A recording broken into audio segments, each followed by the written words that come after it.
A wife is her husband's housemaid. If she disobeys, it's divorce. My husband, Tom, stole my black card and went on a spending spree, taking advantage of me. Taking advantage of the fact that I'm working here vacationing abroad. I can't stand being disrespected like this. Sure, I replied, seething with anger.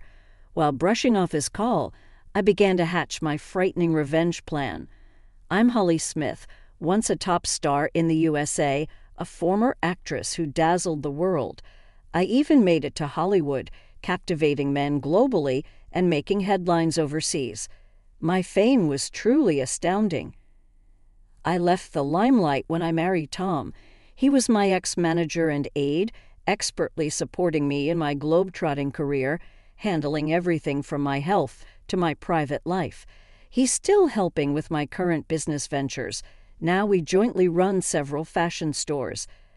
I left the limelight 10 years ago at 21.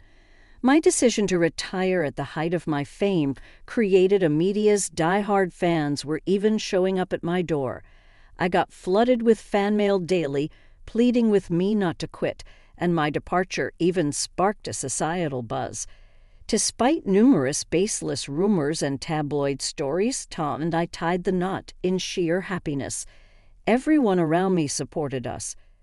Right before retiring, I launched my fashion label, and now Tom works for me. He is in finance while I thrive as a shrewd businesswoman, pushing our models to success. Our life seemed idyllic, but recently, Tom's been acting strangely. He constantly sighs in exhaustion at home, giving me these defeated looks. Tom, what's the deal? You've seemed down. Anything wrong at the office? I knew he was prone to bottling things up, so in our moments together, I often checked in on him. He's not one to openly share problems, always waiting for me to intuitively step in. Though it could be tiresome, I never begrudged it as he had handled my complex issues too. My appreciation always trumped any irritation. You know I'm sick of being the sidekick, always doing what you say, he blurted out unexpectedly, catching me off guard. What's this all about? You've never mentioned anything like this. Tom often lashed out at me with his words. It was a sign of his frustration being misdirected. Tom starts saying things like this when he's swamped with work. He acts tough at work, so he probably has nowhere else to vent. I remember lashing out at him many times when I was an actress, so I understand how he feels, but still his unexpected words shook me, and I found my voice trembling. I have been holding back. Holly's always busy, and I'm just being supported. Tom may earn more than the average person, but he's still just an employee at our company. I earn more than him, but I never thought it mattered who earned more in a marriage. His words were a shock to me. Even when you come home, you're all about work, hardly paying any attention to me. When we go shopping, you just buy whatever you want. How do you think I feel watching that? Despite appearances, I've been really patient, you know. Why can't you be more considerate? Tom looked at me with dissatisfaction, his lips pursed like a spoiled child. Frankly, his words irritated me. Our household is almost entirely supported by my income. His salary is his to use as he pleases. As I told him, it's my way of thanking him for all the trouble he's gone through and the support he's given me. There were times when he supported me financially during our poorer days. I wanted to repay him for all the times he sacrificed his personal time for me, right up until the day I retired. It hurts to hear such ungrateful words. The clothes and accessories I buy are from the savings I manage. If anything, I'm the one making sacrifices. This thought sparked anger in me. Holly, you're too free. I want more time off and I want to travel leisurely. The salary's good since joining the company, but there's just no time. I left showbiz and joined your company to support you, Holly. Don't I deserve more gratitude? Stop prioritizing your own time and give me a break. When I retired, he stayed in showbiz, saying he'd continue being a manager.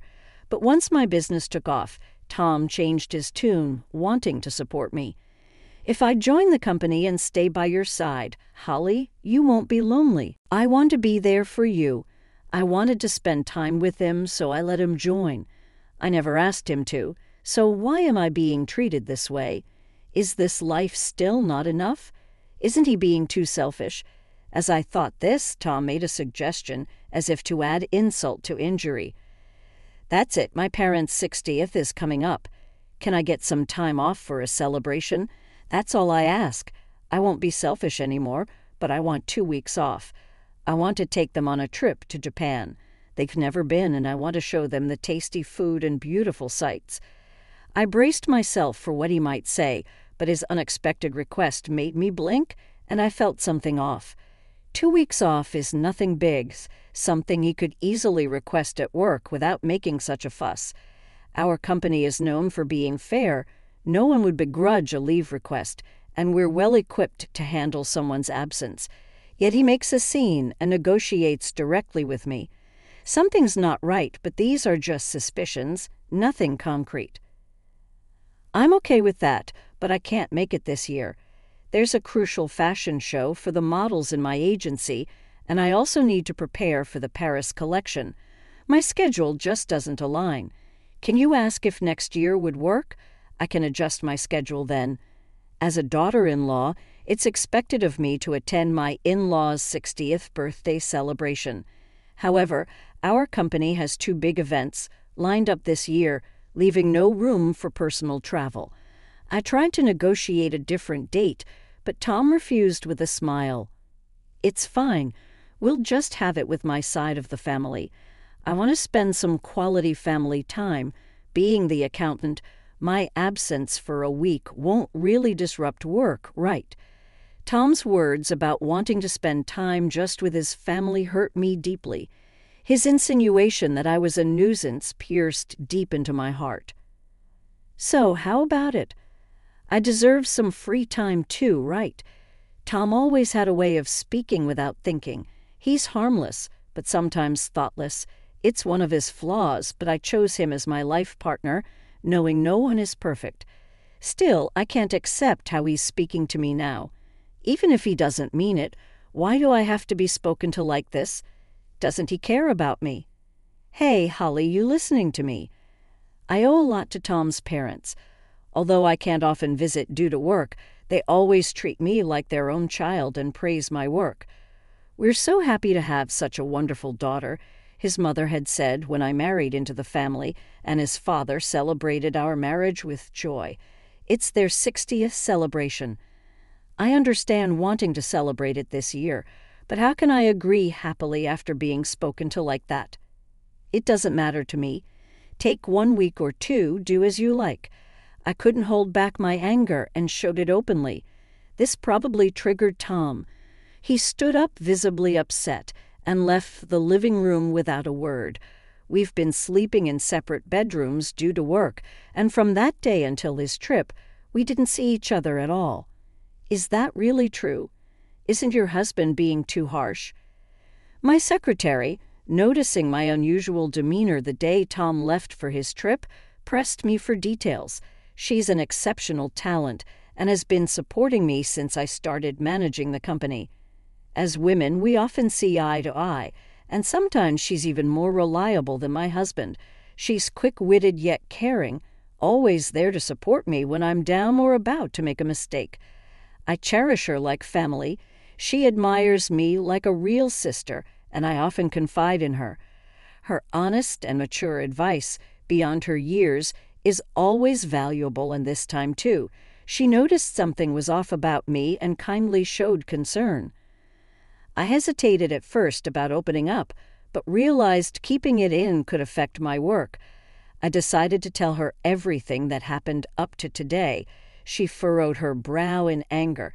If I were you, I'd have given him a piece of my mind. You've been too soft on your husband, boss. I get that you love him, but you can't let him walk all over you. Her blunt advice, making me wonder who's older, hit me hard. In an environment where everyone tends to hold back from telling me things, she's the only one who treats me as an equal. This freshness and comfort are something I really value. Being in a higher position often means more humility and restraint, and someone who can confront me head-on like her is truly precious. You're right. What should I do? You can call him right after work today. Don't worry about spoiling his trip. If things keep going like this, you might be headed for divorce. She pressed the point like an older sister, leaving me with no response but to agree. As she suggested, I decided to call him right after work. He's in Japan. There is about a 15-hour time difference from the U.S. For instance, if it's 5:00 p.m. here, it's 8:00 a.m. there. It's about the time they would finish their breakfast. I had sent him an email in advance to let him know I needed to talk, so he should be expecting my call. I called, thinking he'd surely answer, but there was no sign of him picking up. Maybe he's still enjoying himself with everyone. I'll try calling again later. I tried calling every 30 minutes, but still no answer. Worried, I contacted my mother-in-law to check on him. "Hello, Holly, you must be tired. I'm sorry we went on this trip without you. We told Tom we prefer you to be with us, but he insisted. I knew from Tom that his mother used to be a strict educator, but now she's much softer and always shows concern for my busy life. Never mind, we're so busy at the company this year I couldn't make time. I'll definitely make it up to you next year, okay?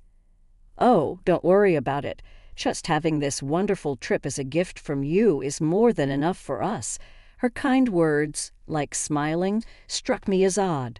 "Wait, a gift?" I asked, puzzled by the unfamiliar term.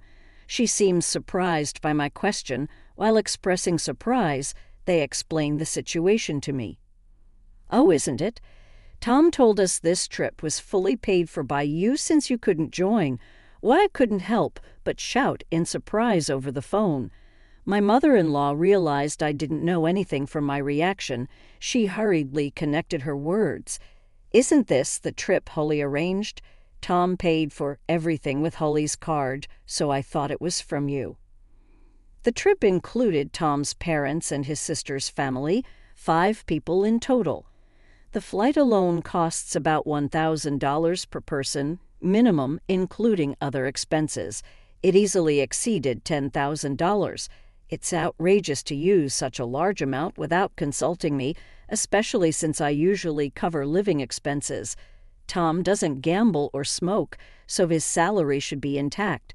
He definitely earns enough to afford such expenses, yet he didn't. With him not answering my calls, my anger started boiling. In my mother-in-law noticing my state, she spoke with concern. "Holly, are you okay?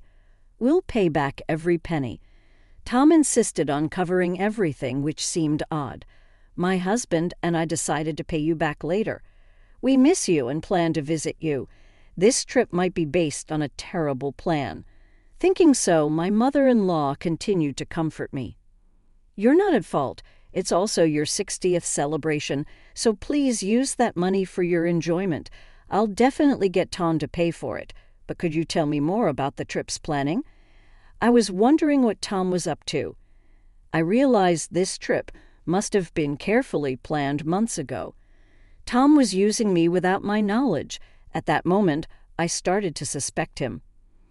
Then my mother-in-law shared a shocking truth. The trip was actually proposed by Tom's sister and her husband. To my surprise, it was Tom's sister and her husband, who always criticized me, who initiated the trip. Tom's brother-in-law, an executive at my rival company, looked down on me for being a female CEO. Due to her high pride, Tom never stood up to his sister. The sight of such a Tom, perking up to someone other than myself, in other words, must have caught my sister-in-law's eye, even though she's always led Tom by the nose. I couldn't stand the fact that she's offended by just a slightly nice look from Tom with their strong sense of rivalry.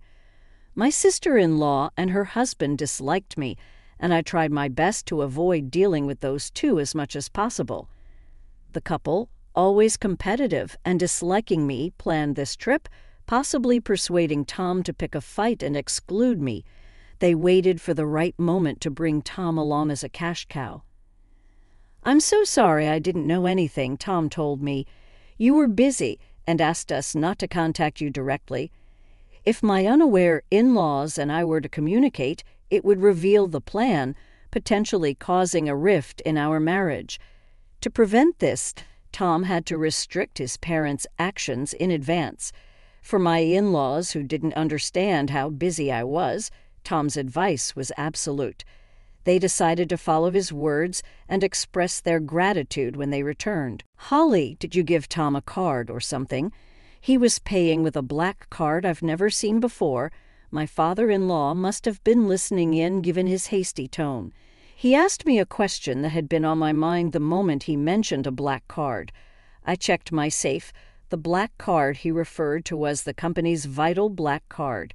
It is an important card used by our company, accessible only by Tom and me, who knew the safe's password.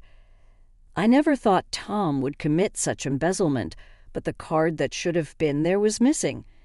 Tom, being in charge of finance, could easily manipulate records. He was misusing company funds. Realizing this, my anger peaked, and I shared the story with my in-laws. They must have been shocked. Going pale, my mother-in-law became panicked. What should we do? Are we complicit in this embezzlement? We'll return to the with Tom immediately. We're as guilty as he is, even unknowingly. We'll accept our punishment once we're back, my father-in-law, a man of strong responsibility, said. I shook my head, refusing his words. It was all engineered by Tom's sister's family and Tom. My in-laws weren't to blame. I couldn't punish them. No need for that. You were just manipulated by Tom. You're not at fault, but I can't let them off the hook. We don't need punishment, but could you help me with something? What? I've turned a blind eye to Tom's actions until now. That's my fault. He's taking me for granted, thinking he can get away with just an apology. This isn't just a marital issue, it's a company issue. We need to teach him a lesson. All right, we'll do whatever we can to help. So we started plotting a revenge plan. I was surprised by my own cunning, but my love for Tom had died. Now only hatred and anger were surging through me. Initially, my in-laws were hesitant about this horrible plan, but they also have Tom's responsibilities as parents, and finally, they resolved themselves. As parents, they agreed to be my allies. Amidst this meeting, Tom unexpectedly called. I ended the call with my in-laws and answered Tom's, "What's up? We're enjoying a family-only trip." "So what's this important talk about?" Tom's sarcastic tone only fueled my irritation. "You took your time calling. Did you go a little wild, huh?" "No way, just having drinks at a nearby bar with Mom and Dad." This confirmed he was lying. I had just spoken to his parents, and there was no noisy bar sound in the background. Besides, they had no reason to lie to me. He was probably out causing a ruckus with his sister's family. His words erasing all the time and relationship we had built cooled my feelings entirely. "Oh, really? By the way, Tom, you haven't been doing anything with the company's expenses, have you?" His demeanor changed instantly at my unexpected question. "What's that all about?" His tone, usually light-hearted, became dead serious. Was this his true nature? Seeing his attitude shift as if he now saw me as an enemy, I faced him with equal firmness. "Just checking, since there will be an audit at the company soon. Are you suspecting me?" His defensive reaction showed his guilt. I couldn't help but laugh at his poor response. "What's wrong?" I was just concerned. "And you're talking about suspicion. Did you do something wrong?" "No, anyway, the house isn't in a mess when I get back, right?" Realizing he was digging himself deeper, he suddenly changed the subject. His actions only made him look more suspicious. "Who knows, I've been busy with work too. Give me a break. I hate coming back to a dirty house with bugs. A wife is her husband's maid. Disobey and it's divorce. Even our executive says that to his wife. Looks like I might have to do the same, right? You wouldn't want that, so keep the house clean." I had never seen him getting along with the executive. His current words were probably all his own thoughts. but aware of his weaker position, he used the third person to express them. His patheticness made me sigh. Sure, I'll keep that in mind. There was no need to talk to him any longer. Tom clearly looked down on me, even embezzling company funds. Embezzlement is a serious crime, and I could take him to the police. No mercy even for a spouse. But that alone wouldn't satisfy me. After ending the call with Tom, I immediately phoned a certain place. The next day, while busy preparing for the fashion show, I was bombarded with calls. Of course, it was Tom. I noticed his calls late at night while I was out, for a reason, accompanied by my secretary. Luckily, she was driving, so I answered Tom's call. "You're late. What have you been doing?" His voice was rougher than I'd ever heard, surprising both my secretary and me, who were listening on speaker. "What do you mean?" "I was working." "Did you do something yesterday?" "Do something like what?" "Don't play, Dee.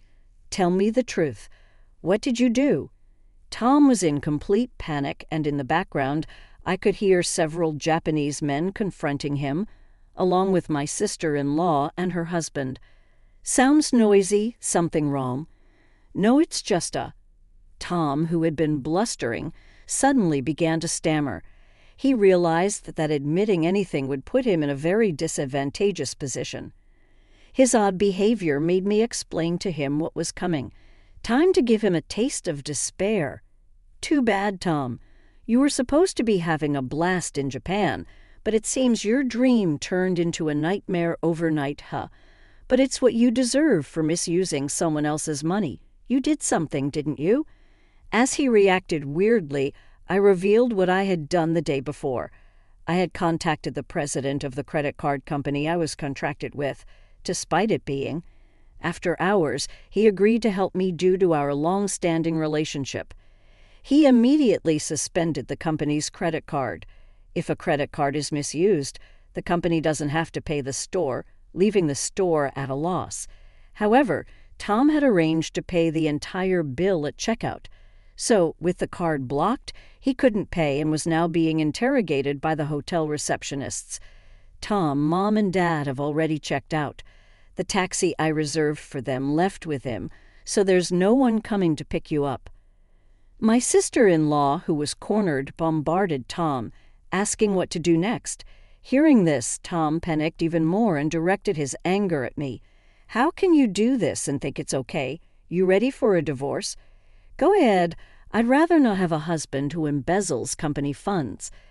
I've already spoken to a lawyer, and we're moving forward with divorce proceedings." What Tom was visibly shaken by my unflappable demeanor. "I've overlooked so much of what you've done, Tom. There was a time when you supported my work and I was grateful, but I've reached my limit. My patience is exhausted." That can't be. Realizing he was in an absolute crisis, Tom finally understood my fury and let out a pitiful cry. The receptionist relentlessly demanded payment from Tom and his group, who were now cornered in despair. Barely able to speak Japanese, relying on a guide for communication, listening to their situation, I suggested switching the call to me. "No one there speaks Japanese, right? Let me talk to them for you. You're going to help, gladly." Tom must have thought I had a change of heart. Realizing his mistake without hesitation, he handed his phone to them. I explained the situation to the receptionists in Japanese, and they quickly grasped it, seeming quite cooperative to ease their worries. I also gave them my contact information, which my secretary noted down. They happily agreed to my proposal. After a friendly chat, they returned the phone to Tom. "What happened? Did you sort it out?" "Yes, I've taken care of it. Now it's up to you guys." "Really, you're a lifesaver, Holly. I love you," he said hurriedly, apparently called by the receptionists. Tom, clueless, ended the call and followed them. "Are you sure about this? It probably won't end well." "Perfect, right. It's ideal for them to see hell." An hour later, as expected, I received a barrage of calls again from Tom. When I answered the call, Tom was on the line, his voice filled with pitiful anguish. "Holly, what's going on here? What is this place?" He showed me via video call the image of a slum area in Osaka, Japan. Tom and his sister's family were stripped of their belongings and in a pitiful state. Caught by those guys, being taken to what's considered the most dangerous place in Japan was honestly unexpected. When I was talking to the receptionist, he said, "I was a big fan of you. I'll prepare a harsh punishment. Just leave it to me." But I never expected it would be this place. I laughed out loud at the unexpected location. Lucky you're still alive in Japan's most dangerous place. It's a miracle, really. What? Wait, Holly, what's this about? Explain yourself and come help us right now. Since it's a video call, they can probably hear everything clearly. Behind them, many homeless people were surrounding Tom and his group, causing a commotion. "You guys were causing trouble for Holly. You reap what you sow. Time for reflection," added my in-laws, joining the call, surprising Tom. "Mom, Dad, what are you doing?" A friend of Holly flew us back in a private jet. We returned to the U.S., and Holly picked us up. We realized you were trying to set Holly up. We asked her to do as she pleases with you guys. As they said this, the onlookers behind them started confronting Tom's sister and her husband. The people living in Skid Row are ruthless. If you wear anything valuable, even women are not spared. They were raising their voices while making a video call in such a dangerous neighborhood. It's no surprise they became perfect targets. I addressed the crowd in Japanese, loud enough for them to hear, telling them these men were using my card illegally and treating me horribly every night. I encouraged them to do as they pleased with them. The locals, getting into the spirit, eagerly agreed to give them a hard time. Suddenly the call ended, perhaps because someone snatched the phone afterward. Tom and his group lived in the Skid Row, terrorized daily and used like slaves by the locals. Without money to return to the U.S., they were essentially trapped abroad. I confirmed the subsequent events with the hotel reception. Apparently, an acquaintance of the receptionist is a boss in the Skid Row, and he agreed to take care of Tom and his group in exchange for me treating him to some good liquor next time. Assuring me not to worry, the deal was made under the condition that they would be protected from life-threatening situations. In return, I agreed to sing at that hotel, something I hadn't done in a long time. Your live performance video was the only one you ever released when you were active. It's still my treasure, said the manager. As thanks, come stay at our hotel and sing for us. I'll tell the manager to give you VIP treatment. Following this, I successfully got my revenge on Tom and his group with the help of the men from the hotel. I also managed to divorce Tom. I felt refreshed and have been enjoying life with my in-laws. Tom's sister and her husband were fired for unexcused absences from work. Their phones were taken by the locals, leaving them without a way to contact anyone. My in-laws explained the situation well, so it didn't become a police matter and no one seemed to care about them. Thus, my ties with Tom were completely severed. Since then, I've been focusing on work and living a happy life. Occasionally, I call the receptionist to check on Tom and his group. They're still living in hellish conditions, but I don't feel sorry for them. I asked to spare their lives, and I'm enjoying my life to the fullest.